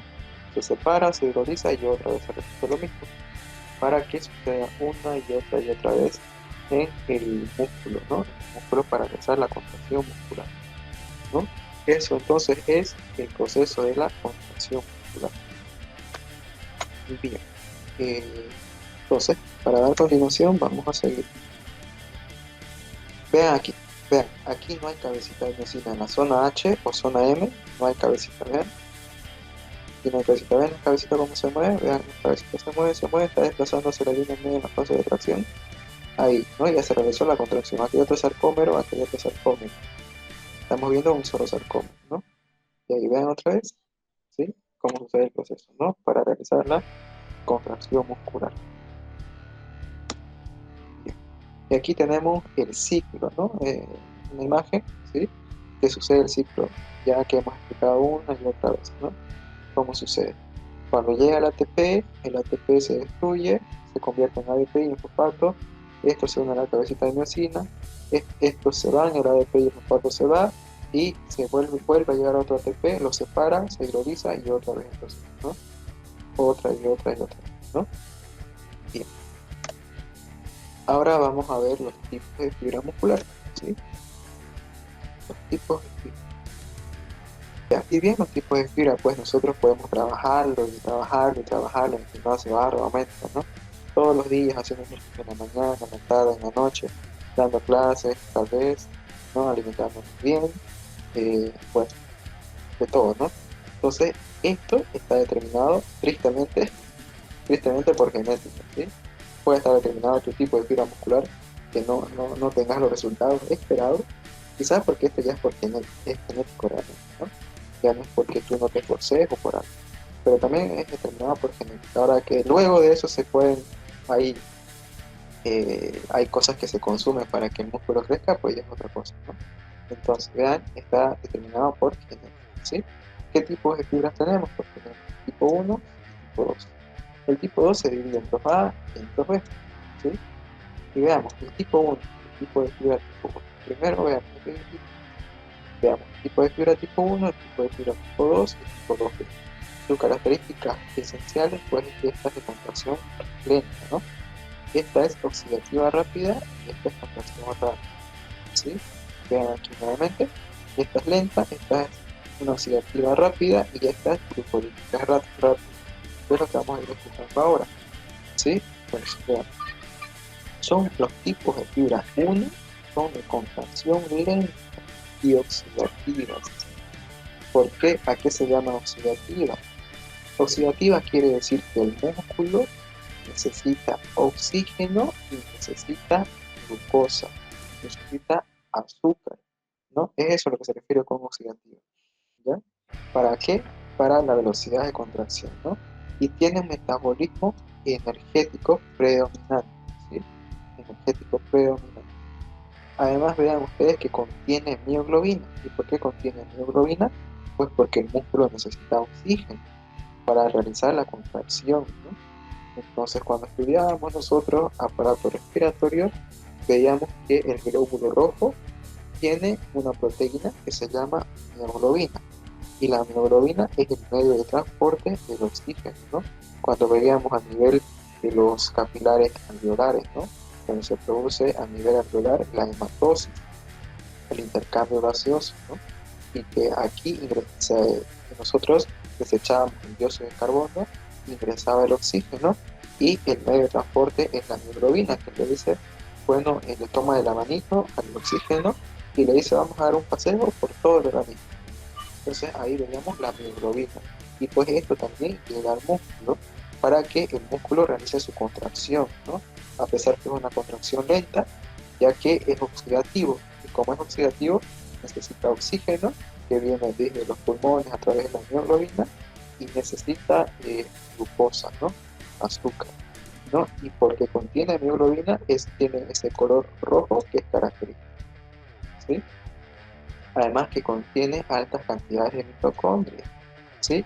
Dijimos que en la mitocondria se produce el ATP, ¿no? El ATP. La mitocondria, ¿por qué? Porque la mitocondria es como la fábrica de nuestras células que producen energía celular, ¿no? Y además aquí usan oxígeno, como ya hemos dicho, a través de la mioglobina, ¿no? Para producir energía. Entonces, ¿qué más tenemos acá? Que son resistentes a la fatiga. ¿Por qué son resistentes a la fatiga? Pues por el mismo hecho de que contienen altas cantidades de hemoglobina y contienen glucosa, ¿no? Lo que le permite estar activas la mayor parte del tiempo por su metabolismo oxidativo. Es por eso que son resistentes a la fatiga. ¿Por qué? Porque, por ejemplo, si ustedes hacen un ejercicio que es, pues, como aquí nos dicen, ¿no? Un ejercicio de de pique de 100 metros, cuando ustedes hacen este ejercicio o hacen levantamientos de pesa, ustedes no están concentrados en respirar, ¿no? No respiran adecuadamente. Entonces el músculo no está recibiendo pues aquí el oxígeno. En cambio en las fibras de tipo 1 sí está recibiendo oxígeno, ¿no? Está recibiendo más oxígeno. Entonces es por esto, ¿no? Es por eso que son resistentes a la fatiga. Porque nosotros todavía estamos manteniendo esa respiración, ¿no? Esa frecuencia respiratoria. Y aquí después vean cómo sustrato utiliza la función de ATP. ¿Desde dónde? Dijimos desde los alimentos, ¿no? Por ejemplo, ácidos grasos y hidratos de carbono, ¿sí? Que esto, ¿cómo se va a producir el ATP? Ya dijimos que cuando ingresa los ácidos grasos, los hidratos de carbono, y cuando estudiábamos aparato digestivo, veíamos cómo los ácidos grasos se transformaban en glicerol, ¿no? La grasa en glicerol y ácidos grasos, y los hidratos de carbono en aminoácidos, ¿no? Y cuando ingresan al organismo a nivel celular, decíamos que esto ya en la mitocondria, vean ustedes, con oxígeno y glucosa, esto en la mitocondria al ingresar se va a producir lo que es el ácido pirúvico. Y ese ácido pirúvico pues va a entrar al ciclo de Krebs y en el ciclo de Krebs ya sufre todo un proceso y la mitocondria en la célula va a producir 36 ATPs. Y para que se pueda entender eso, las mitocondrias nos dicen son granelas, ¿sí? Son granelas que proveen la mayor parte de energía consumida por la célula a través de adenosina trifosfato, el ATP, ¿sí? Por un proceso que se llama fosforilación oxidativa, ¿ya? Y por ejemplo, acá miren el músculo esquelético, ¿no? Existe en el músculo esquelético, estas mitocondrias pueden incrementar su densidad, ¿sí? Pueden incrementar su densidad, se hacen más fuertes, se hacen más duras, pues para producir la energía adicional requerida, ¿no? Que necesitamos en nuestro organismo, ¿no? Vean ustedes entonces la importancia de la mitocondria a nivel de la célula, ¿sí? Entonces aquí en la mitocondria, aquí se va a producir el ciclo de Krebs, ¿sí? Que ya es un proceso más largo que eso lo vamos a estudiar en otra materia, ¿sí? Entonces, para la producción de 36 ATP, ¿sí? A partir de hidratos de carbono, ácidos grasos, de glucosa y de oxígeno. Esta mitocondria es capaz de producir 36 ATP, ya en lo que se conoce como ciclo de Krebs. Entonces, ¿dónde existe este tipo de fibras? Existe en los músculos antigravitatorios y el músculo braquial. ¿Sí? Yo sé que ustedes son más deportistas y por lo tanto conocen más. Los músculos antigravitatorios, por ejemplo, los encontramos a nivel de los miembros inferiores. ¿Sí? A nivel de los miembros inferiores. Y el músculo braquial en el miembro superior. Estos predominan en deportistas de resistencia, ¿no? Aquellos deportistas que hacen esos ciclismos, por ejemplo, allá en Francia, ¿no? Este, aquellos atletas que hacen caminatas, ¿no? Esos trotes igual, que hacen de 10 kilómetros, 15 kilómetros, entonces ellos predominan este tipo de fibras, ¿sí? Ahora, las fibras de tipo 2, vean ustedes, tienen sarcoplasma, ¿no? El sarcoplasma que vamos a ir estudiando luego de esto, ¿sí? Son abundantes, son menos abundantes, ¿no? En realidad, ¿sí? Y contienen miofibrillas, contienen mayor cantidad de las miofibrillas que ya le hemos visto, ¿no? Bien, el retículo endoplasmático contiene altas concentraciones de calcio. Esto es lo que nos va a tocar estudiar a continuación de este tema, ¿sí? Y las mitocondrias están poco desarrolladas, vean ustedes. ¿Por qué? Porque este tipo de músculo necesita glucógeno, ¿sí? Glucógeno. ¿Por qué? Porque es anaeróbico. ¿Sí? Es anaeróbico. Cuando decimos anaeróbico, nos referimos que este tipo de músculo no le llega oxígeno, ¿sí? No le llega oxígeno. No usa ese oxígeno. ¿Me ven? No usa el oxígeno. Y por lo tanto, para que se produzca la contracción muscular en las fibras tipo 2, tiene que tener alguna energía de alguna parte, ¿no? Por lo tanto, la adquiere el glucógeno. El glucógeno, que es esa azúcar que se ha depositado o se ha almacenado en el músculo y en el hígado, ¿no? Entonces, a partir del glucógeno, realiza su contracción muscular y no utiliza lo que es el oxígeno. Es por eso que su mitocondria está poco desarrollado, ¿no? Porque es anaeróbico. Muy bien. Y vean ustedes, su contracción es más rápida. Son contracciones más rápidas, ¿sí? Y predomina potencia.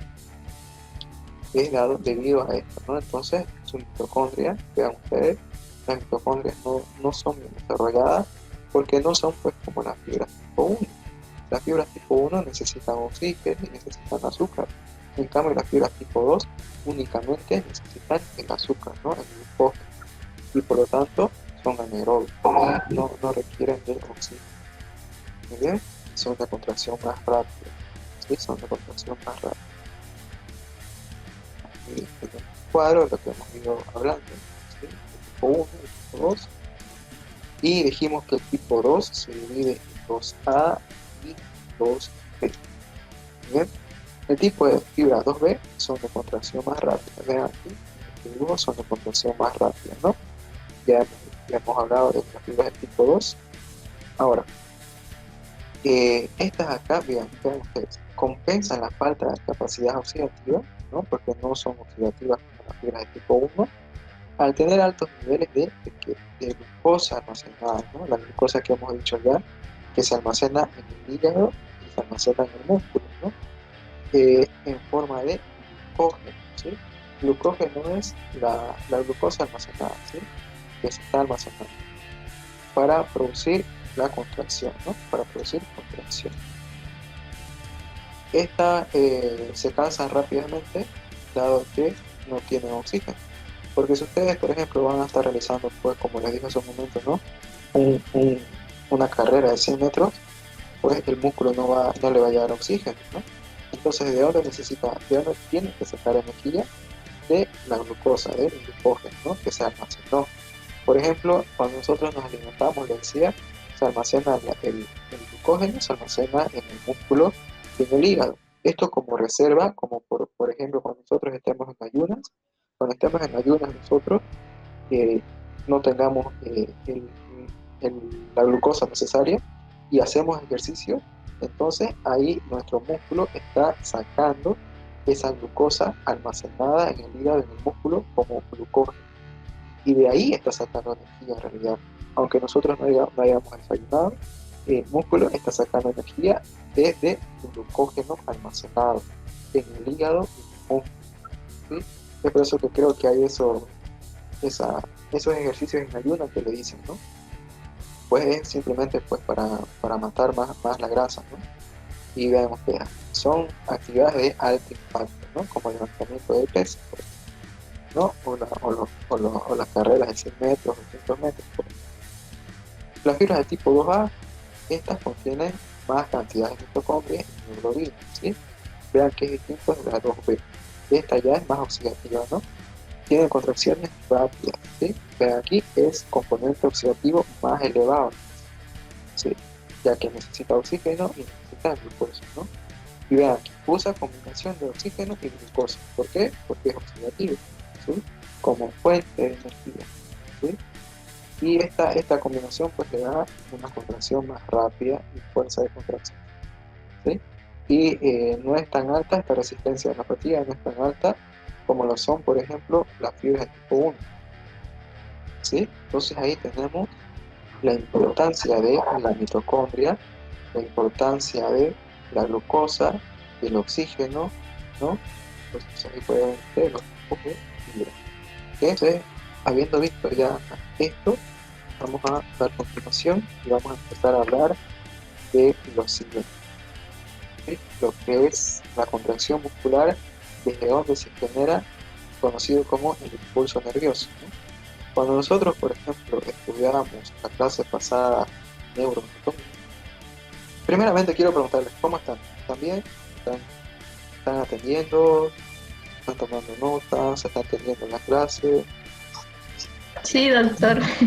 Sí, Ya, por favor, me comunican si vamos muy rápido, si no logran tomar algún apunte. Volvemos a repetir.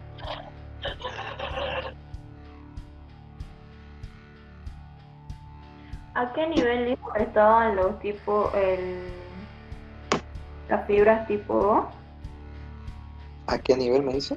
O sea, las tipo 1 estaban en los miembros inferiores, ¿no?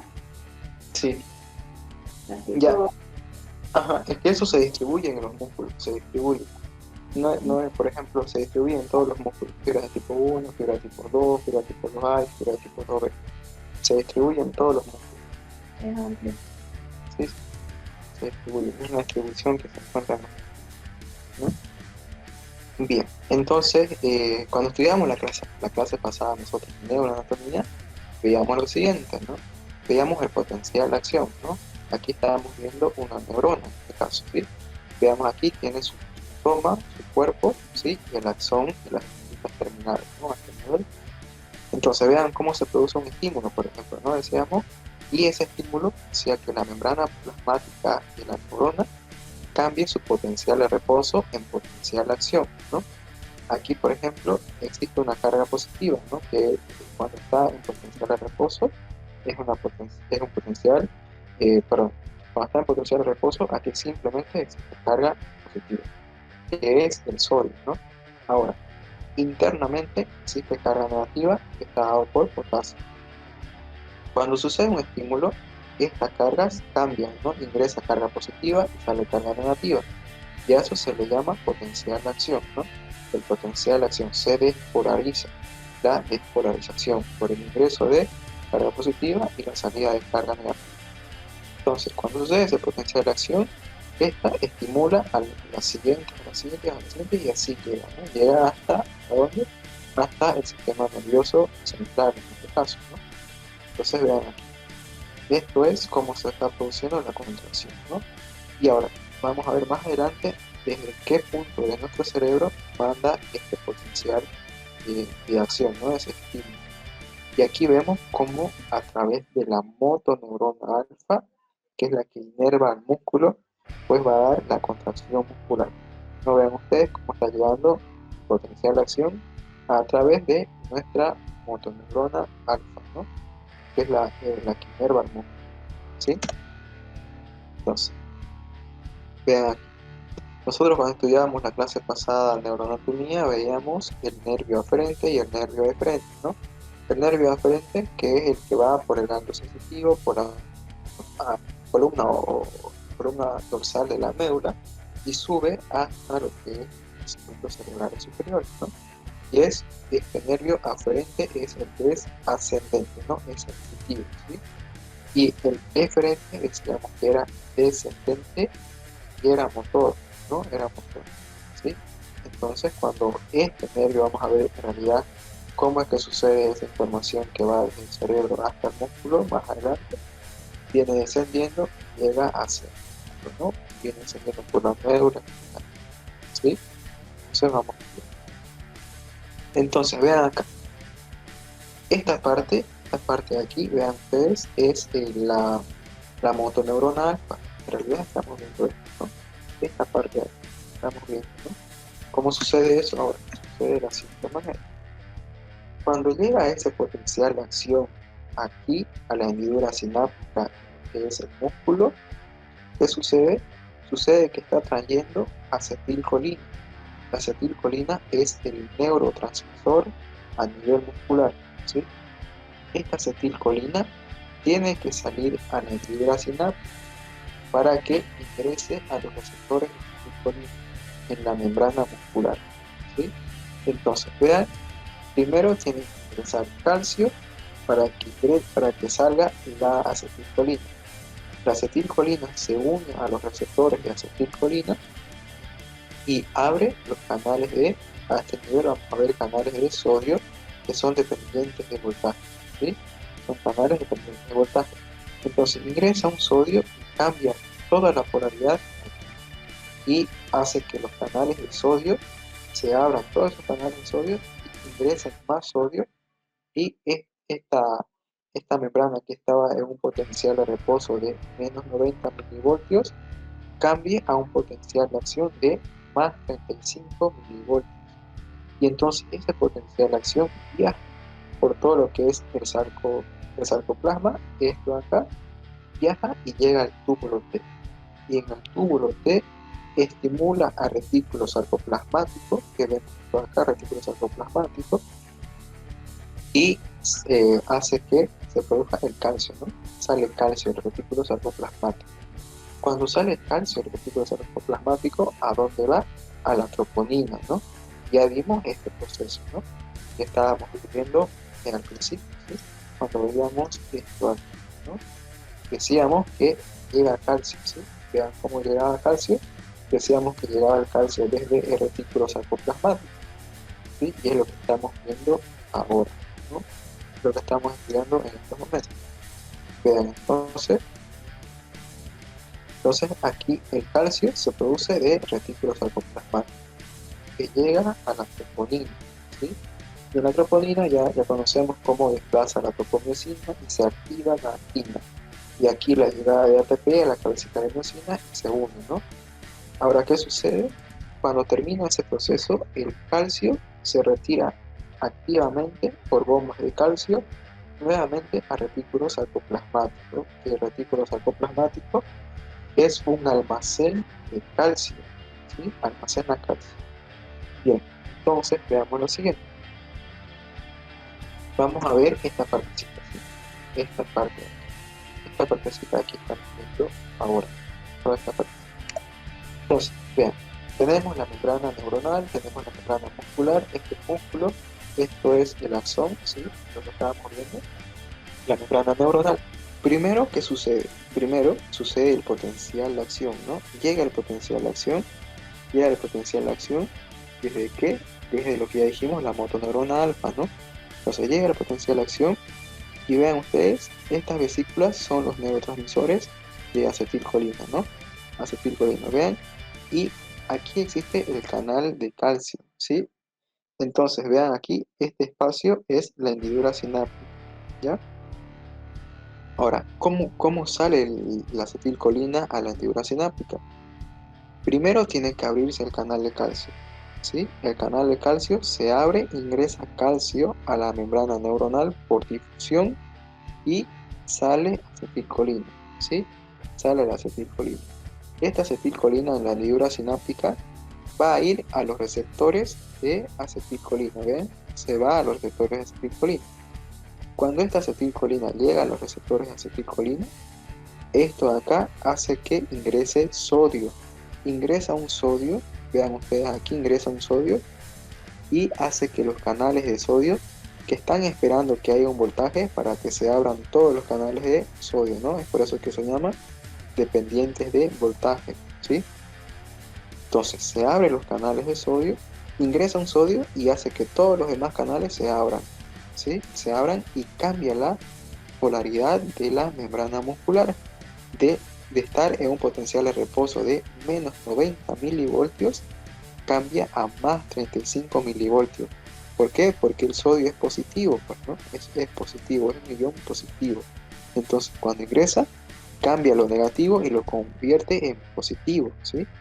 Y es por eso que ese potencial de acción cambia de menos 90 a más 35 milivoltios, ¿sí?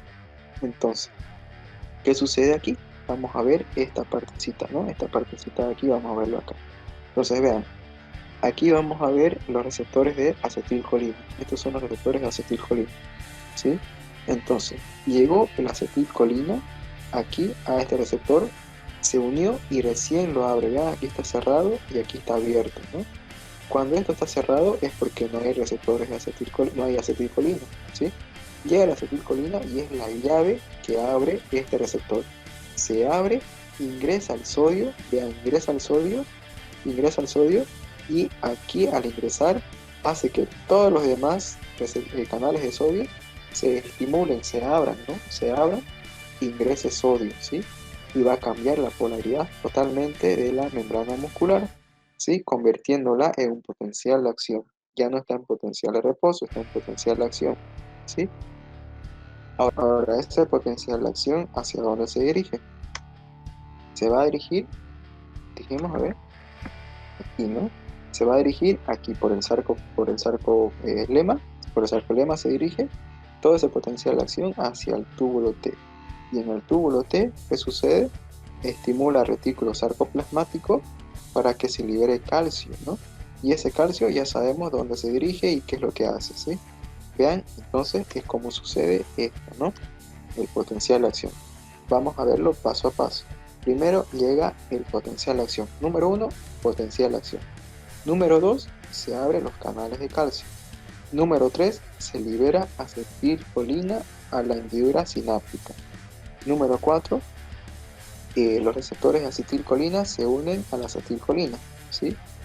Y el número 5, existe lo que es la apertura de los canales de sodio dependientes de voltaje, ¿sí? Esos son los paso a paso entonces que se produce para que haya el potencial de acción. Muy bien. Doctor, ¿lo puedes repetir por favor los 5 pasos para Sí. anotarlo? Sí, claro, lo repetimos. Entonces, el primer paso, ¿no? El primer paso, ¿desde dónde se produce? Desde aquí, ¿no? Vean ustedes, desde acá, ¿no? Llega el potencial de acción por la motoneurona alfa, ¿no? Llega entonces primero el potencial de acción, ¿ya? Entonces, ese potencial de acción es el primer paso. El segundo paso, para que salga acetilcolina en el segundo paso, tiene que ser la apertura de los canales de calcio, ¿sí? El segundo paso. El tercer paso, entonces, es recién la liberación de acetilcolina, ¿sí? Por exocitosis sale la acetilcolina a la hendidura sináptica, ¿ya? El tercer paso El tercer paso estamos, ¿no? El tercer paso es la unión de la acetilcolina a los receptores de acetilcolina, ¿sí?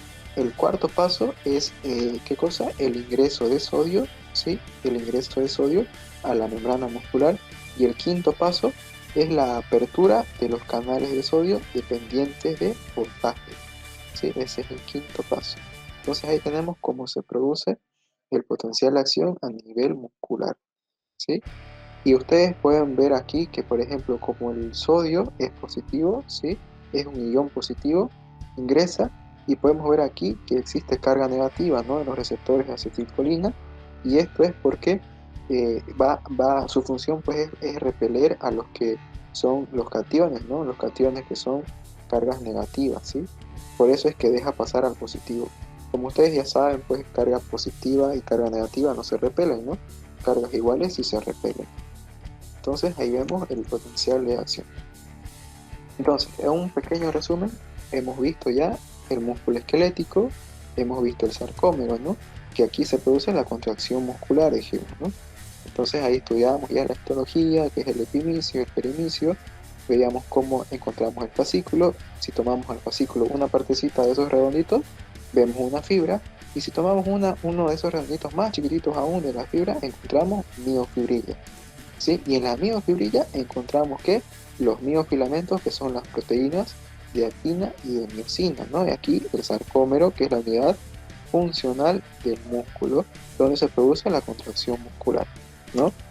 Y para eso pues necesitamos un estímulo, un potencial de acción que viene desde el cerebro, que es lo que ya vamos a ir estudiando ahora. Entonces llega el potencial de acción, vean ustedes, por la motoneurona alfa, que es la que inerva los músculos, ¿sí? Y se produce el potencial de acción, ¿no? Se produce el paso a paso que hemos visto de este potencial de acción, que es la liberación de acetilcolina y la apertura de los canales de sodio, ¿no? Los canales de sodio, ¿sí? Y donde se dirigía, dijimos que se dirige por el sarcoplasma a todo lo que es el túbulo T, hacia el retículo sarcoplasmático y liberación de calcio para producir lo que hemos visto junto con la actina y la cabecita de miosina, ¿no? La contracción muscular. Y eso es lo que hemos visto aquí, ¿no? Cuando llega el calcio a la cabecita de miosina junto con ATP y se une, ¿no? Se unía a la actina, ¿sí? Se unía, aquí llega otra vez el ATP, la separa, se hidroliza y queda un fosfato y un ADP, ¿no? Y eso pues va a realizar lo que es la contracción muscular, ¿ven? Aquí la contracción muscular, la cabecita se va moviendo hacia la línea H o línea M y se realiza la contracción muscular, y eso sucedía una y otra vez mientras exista potencial de acción y el músculo está activo, ¿no? Para realizar la contracción muscular, ¿sí? Entonces ahí tenemos cómo se produce pues nuestra contracción muscular. Muy bien, el calcio, lo que hace el calcio es que está en la fibra sináptica el calcio y tiene que ingresar aquí por los canales de calcio, por difusión, tiene que ingresar a la membrana neuronal para que permita la salida de acetilcolina. Si no ingresa calcio, no sale acetilcolina, ¿sí? Entonces, tienen que abrirse necesariamente los canales de calcio, tienen que abrirse, ¿no?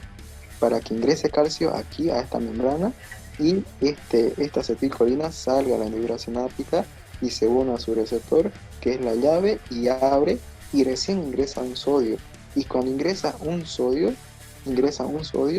va a estimular a los demás, les va a dar ese potencial de acción, porque ya de menos, que era una carga totalmente negativa aquí, la va a convertir en una carga positiva.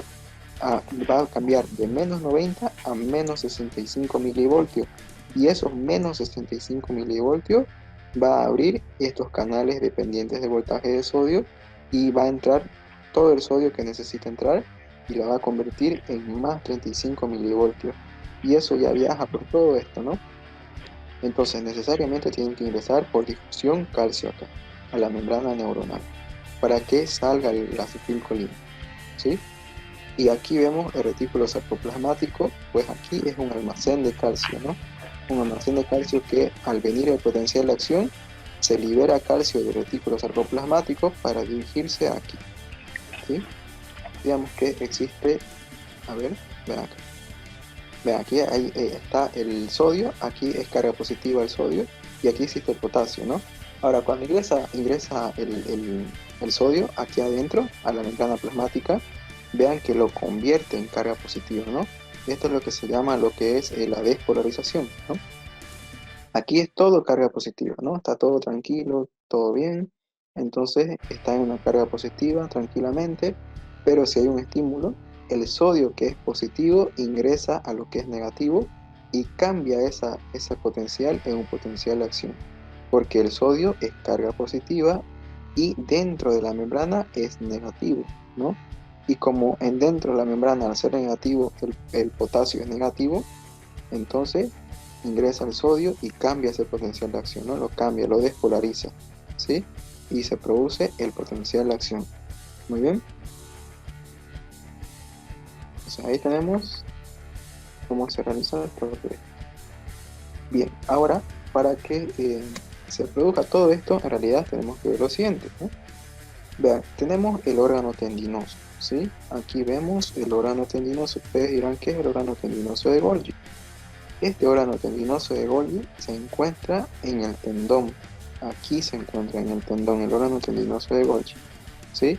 ¿Y para qué nos sirve? Este órgano tendinoso de Golgi, ¿qué es lo que hace? Pues esta de aquí va a mandar, como es sensitivo, ¿sí? Es sensitivo, el órgano tendinoso de Golgi es sensitivo, por lo tanto va a viajar por la parte posterior de la médula, se va a encontrar con el ganglio sensitivo y se va a dirigir ¿a dónde? Aquí, a la interneurona, ¿sí? Y la interneurona se comunica con la motoneurona alfa y le dice al músculo, ¿sabes qué músculo? El órgano tendinoso de Golgi me está diciendo que estamos teniendo una sobrecarga, estamos con alta tensión. Entonces tenés que parar porque si no nos vamos a romper, le dice, ¿no? Entonces eso sucede. El órgano tendinoso de Golgi es propioceptivo y además hace que exista el arco reflejo, ¿sí? Un arco reflejo, por ejemplo, es cuando nosotros antes de tocar algo caliente ya retiramos rápidamente nuestra mano, ¿no? Retiramos rápidamente nuestra mano y lo hacemos inconsciente. Eso es un arco reflejo. ¿Y por qué es propioceptivo? Entonces el órgano tendinoso de Golgi, porque cuando nosotros, por ejemplo, existe la sensibilidad propioceptiva y ecteroceptiva. El ecteroceptivo, por ejemplo, es del exterior, ¿no? Es todo lo que podemos nosotros percibir más o menos, ¿no? Por ejemplo, la visión, la audición, ¿no? Y lo que es propioceptivo se refiere a cómo mi cuerpo está en relación al espacio, pero es inconsciente, ¿no? Es inconsciente esto. Es como mi cuerpo está en relación al espacio. Lo mismo sucede en el tendón, ¿no? Nosotros no nos damos cuenta, por ejemplo, que nuestro tendón ahorita está tranquilo, por ejemplo, no es inconsciente para nosotros, ¿sí? Pero, por ejemplo, ustedes están sentados o están echados, ¿no? Puede ser que su tendón esté contraído o esté relajado. Y eso es propioceptivo, ¿sí? Eso es como que ustedes no lo están, es inconsciente en realidad, ¿no? Entonces, esto, el órgano tendinoso de Golgi es propioceptivo y ayuda al arco reflejo. ¿Y para qué sirve el arco reflejo? Pues para inhibe, ¿sí? Inhibe o reduce la tensión del tendón, ¿no? Entonces es como que nos da una protección al músculo para decirle al músculo, músculo nos podemos romper, entonces para aquí, ¿no?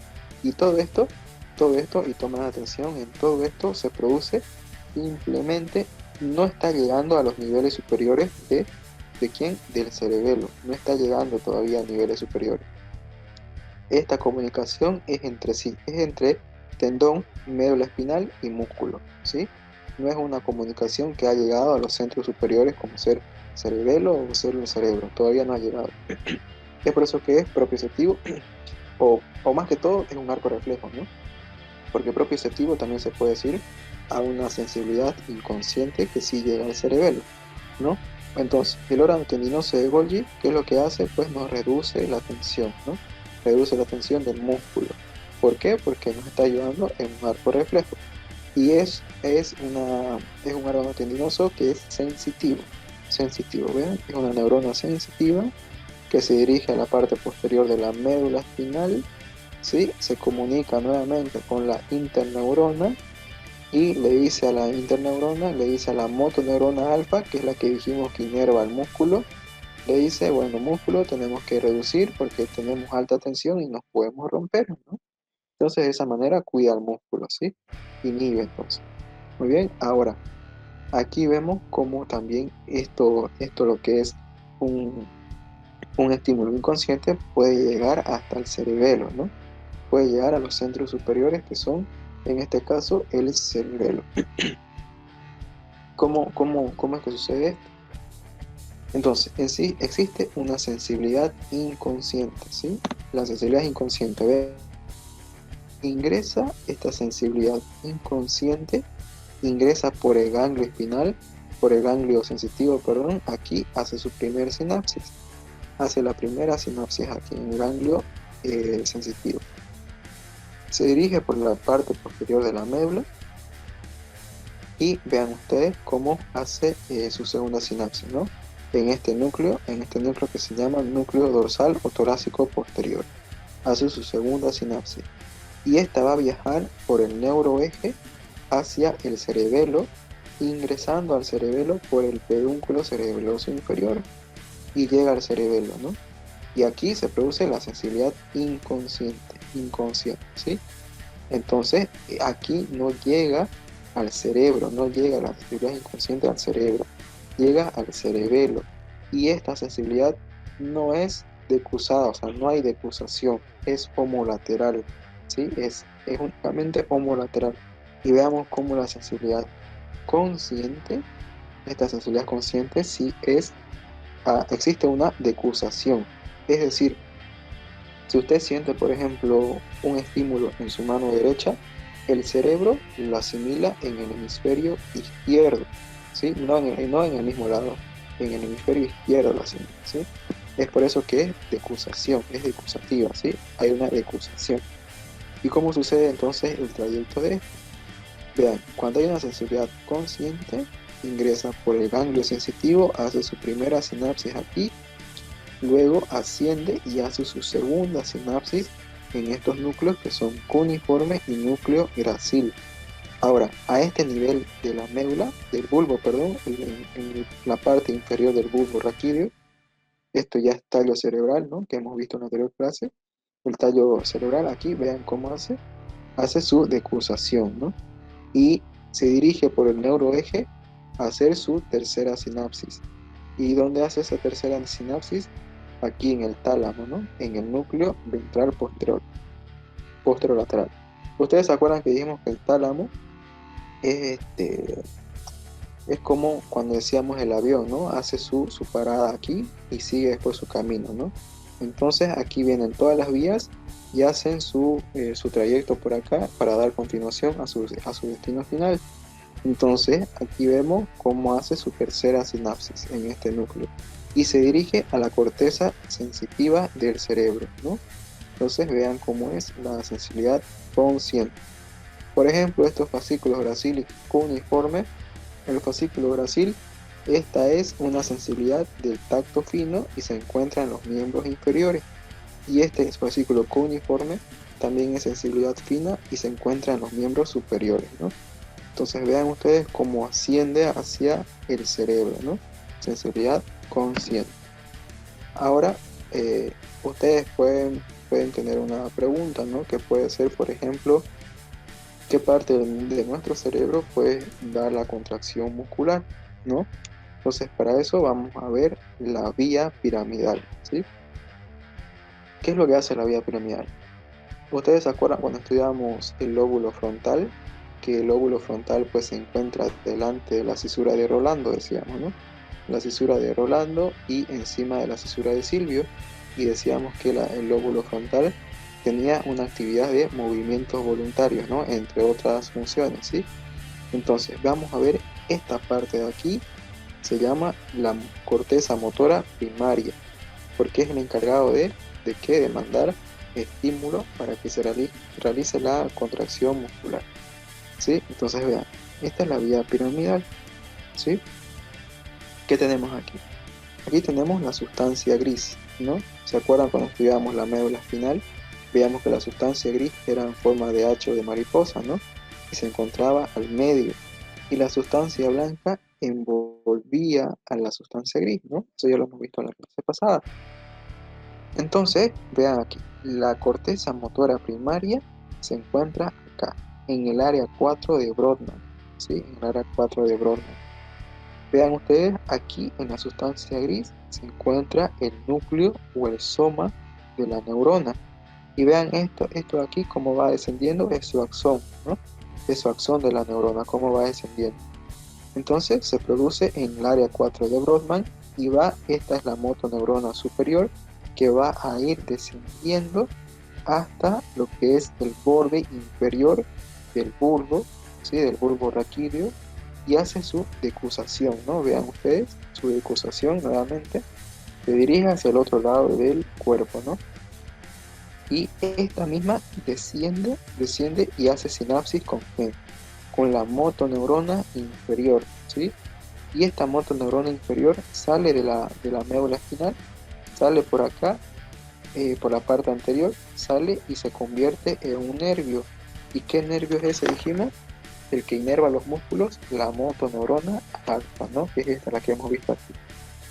Está aquí, ¿no? Esta de acá, la motoneurona alfa, que dijimos que es la que inerva los músculos, ¿sí?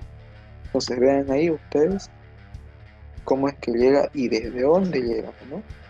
Desde dónde llega entonces este estímulo para realizar la contracción del músculo. Entonces todo se produce aquí en la corteza motora primaria, en el área 4 de Brodmann, que va a descender su neurona, desciende por todo lo que es el tallo encefálico, y en la parte del bulbo raquídeo, en el borde inferior, hace su decusación y se dirige a comunicarse con la motoneurona inferior. Sale de la médula, se convierte en un nervio y ese nervio va a ir a inervar al músculo, ¿no? Para que se produzca ya todo lo que hemos visto, ¿no? La contracción muscular, todo este proceso, ¿sí? Todo este proceso que ya hemos visto, ¿no? Entonces llega desde el área 4 de Brodmann, en el cerebro, ¿sí? Y, por ejemplo, tenemos aquí también lo que se conoce muy bien como homúnculo cerebral, ¿sí? El homúnculo cerebral, igualmente, vean ustedes, aquí se encuentra el cuerpo humano dibujado de la siguiente manera, ¿sí? Vean, estamos viendo una parte de esta corteza motora primaria, una pequeña parte, vean. Este homúnculo cerebral es como el mapa de nuestra corteza motora primaria, es como el mapa que vamos a encontrar aquí, el miembro inferior, el miembro superior, la cara y la lengua, ¿no? Ahora bien, vean, por ejemplo, yo ahorita estoy moviendo mi mouse, ¿no? Estoy moviendo mi mouse. Entonces, ¿qué es lo que estoy haciendo? Estoy mandando un estímulo a mi cerebro que le está diciendo a esta parte de mi cerebro, a esta parte de la corteza motora primaria, que yo estoy realizando un estímulo, ¿no? Y está mandando información hacia mi mano para que yo realice ese movimiento, ¿no? Entonces sucede esto, ¿no? Ahora, vean ustedes igual en la cara. En la cara tenemos los músculos de la mímica, ¿no? Tenemos la lengua, por ejemplo, ¿sí? Ahora, yo como estoy hablando ahora, por ejemplo, estoy haciendo que en esta parte de mi corteza motora primaria, estoy haciendo que llegue un estímulo, ¿sí? Y este estímulo está llegando o está activando esta parte de mi cuerpo, ¿sí? Al igual que mi mano. Este estímulo entonces está activando una parte de mi cuerpo. Al llegar aquí, está entonces activando esta parte de mi cuerpo, el homúnculo cerebral, ¿no? Ahora ustedes pueden decir por qué la mano y la cara es más grande, ¿no? que la pierna, por ejemplo.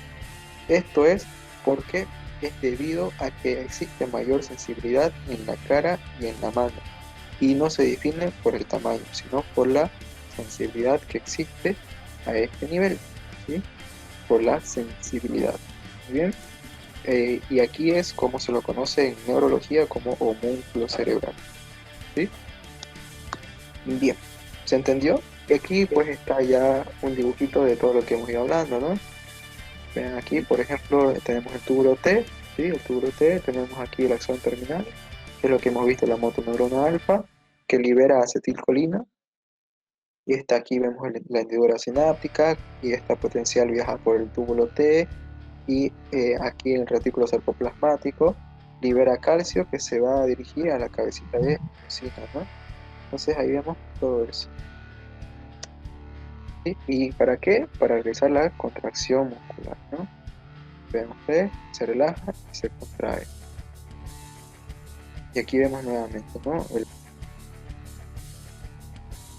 Aquí podemos ver entonces lo que van a ser las regiones cerebrales.